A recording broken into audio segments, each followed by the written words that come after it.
Guys, good morning. Ay, hindi na pala. Ano na pala, yung tanghali na, hapon na. Kasi matutulog sana ako. Bigla namang may bumusina din na dumating pala yung aming order na naman. Sobrang legit talaga sa TikTok. So, ayan. Mag-open muna ako ng mga parcel. Ayan. Meron akong parcel sa taas. Gusto ko itong isabay. Kaya lang, nandito na din lang naman ako sa baba at sobrang excited naman ako na makita din itong order na to. Meron akong i-unboxing pa sa taas, dalawa yun. Hindi ko ma-unboxing dahil palagi akong may ginagawa, sobrang busy. Pero ito, bubuksan natin ito dahil meron din ako nito sa amin sa Quezon. So, bubuksan ko na ito. Pero ito muna sa akin. Mamaya na to kay na ate. Ito na lang sa akin. Nakita ko lang ito sa TikTok. Yung naka-live siya. Maganda daw. So ako naman, mahilig ako talaga sobrang na-addict na ako sa TikTok. Sa TikTok na ako namimili, hindi na ako namimili sa Lazada. So guys, ganito yung tama. Ganito yung in-order kong kulay. Anong kang kulay ito, kake? Sabi niya maganda daw ito. So, maganda nga. Ayan, may packet dito. Tapos, ang nagustuhan ko dito, kaya gusto ko din bumili ng ganito. Ito, kasi malapad. Dahil yung isa kong bag na brown, malapad din yung lace niya. Itong ganito. Kaya palagi ko yung gamit. So, ngayon, umorder ako ng nung naka-live ito, ginaganto-ganto yung zipper. Sobrang smooth daw ng zipper. Oo nga, smooth nga.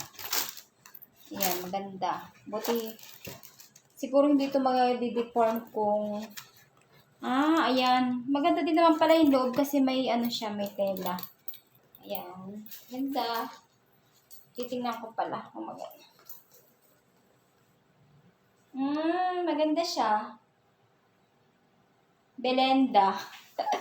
Belenda ang tatak. So, dapat pala yung plain ang binili ko. Pero okay na to. 157 pala yung ko dito bili. 156 pala. Sama ng shipping. So, ito na. Sobrang excited ko dito. Against the light. Dapat pala patayin ko na yun. Ayun. Parang hindi against the light. So, ito na lang yung may ilaw. Kasi meron din akong in-order nito sa bahay. Ang bilis lang. In-order namin ito yung kahapon. Kahapon lang namin ito in-order sa live. Sobrang bilis. Wow, may ganito oh. Pinakang resibo. 500. Sabi, ang daw nito, ang tela daw nito ay Canadian. Kaya maganda. Hindi daw nagpipade ang kulay. 60 by 75 ito. Yung size nitong isa. Kulay pink.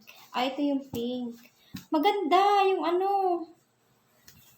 ito. Ito yung punda. Sorry. Ito yung punda niya. Maganda nga. Kasi sa live kami na mili ng ganito.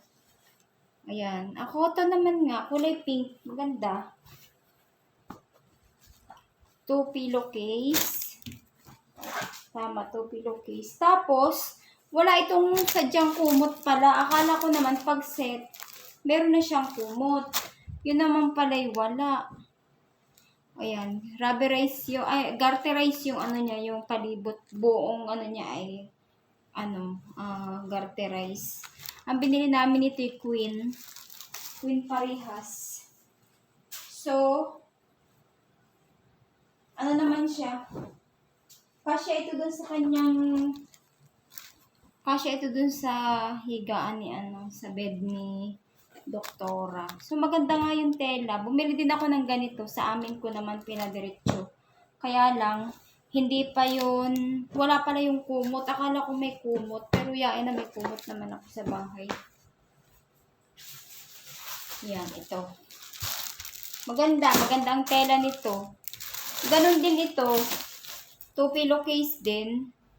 Tapos, ito yung bedsheet niya. Maganda naman nga yung, ano niya, yung tela. Cotton. Canadian. Queen din siya. Oh. Queen size. So, hindi ko na ito, bubukahin. Ito'y palalabhan na lang namin sa Sabado.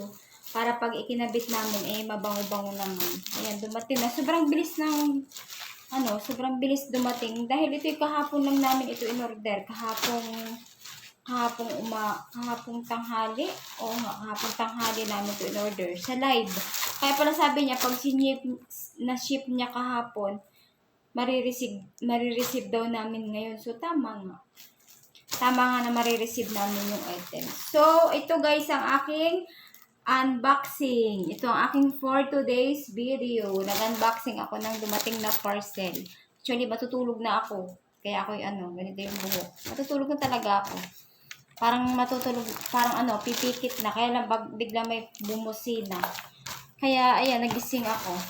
Pero, kami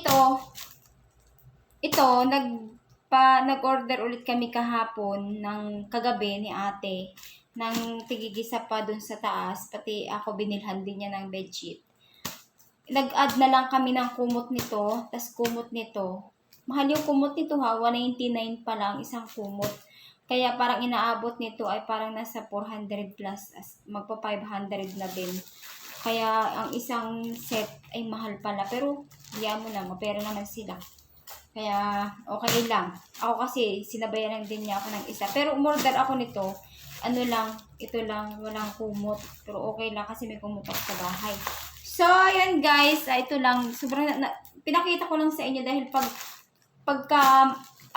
pag-order kayo ng mga bedsheet, sa live kayo manood. Sa mga live para legit. Kasi, ipiplex nila yung kulay na gusto mo.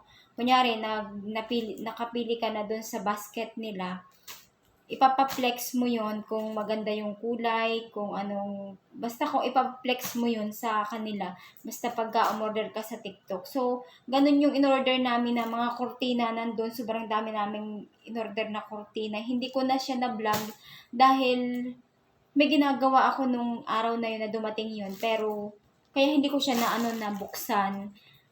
Kaya hindi ko na-unboxing. Sobrang dami nun. Ilang peraso yun. Parang nasa 24, 25 pieces na curtain na ilalagay namin dito sa buong bahay. Sobrang maganda din yung tela niya. Ikumpara sa mall, maganda yung tela ng curtain na yun. Pero yun, umorder din ako nun para sa amin sa Quezon, sa probinsya. Bumili ako nun para sa kwarto ko. So, kaya pagka umorder sila dito, umorder din ako para dun sa amin, para nakikita ko yung tela. Maganda naman nga, hindi nga magsisisi dun sa ibabayad. Kasi nga magaganda yung tela ng mga kumot. Tsaka yung kurtina, ang dami, ang ganda ng tela. Grabe. Kung ako lang ay mapera, ako bibili ng maraming kurtina. Kaya lang, sa amin, wala namang kukurtinahan dahil may mga bintana namin kasi maliit lang. Parang hindi naman ganito kalalaki sa bintana. Nandito na 3 piraso yung na ilalagay nating kurtina. So, ito ay 3. Hindi pala, madami pala. 4 na kurtina ang nailagay dito sa isang bintana. Isa amin naman, isang bintana, isang kurtina lang. Kaya hindi na kami naglalagay ng kurtina kasi mainit kapag maglalagay kami ng kurtina. So, ayun guys. Napadaldal. Siyempre, senior ko lang sa inyo yung mga in-order namin sa TikTok. Kaya kung kayo order sa TikTok, kayo umorder sa live, sobrang legit. Oo, huwag kayo umorder doon sa hindi nagla-live. Marami naman nagla-live. Araw-araw marami nagla-live.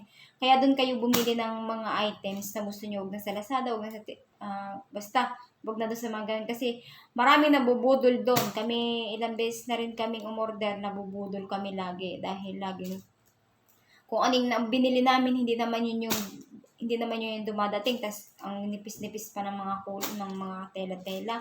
Kaya hindi na kami umu-order sa ganun. So, ayun guys. Syempre, ngayon na lang ulit ako nakapag-vlog. Ngayon na lang din ulit ako nakapag-unboxing. Pero may unboxing ako sa taas. soon ko yung unboxing pag hindi na ako busy. So, yun guys, syempre, kung bago ka pa lang sa channel ko, don't forget to subscribe, like, and share. At syempre, huwag mo kalimutan i-hit ang ating notification bell para updated ka sa lahat kong unboxing video. Bye-bye guys! Thank you for watching!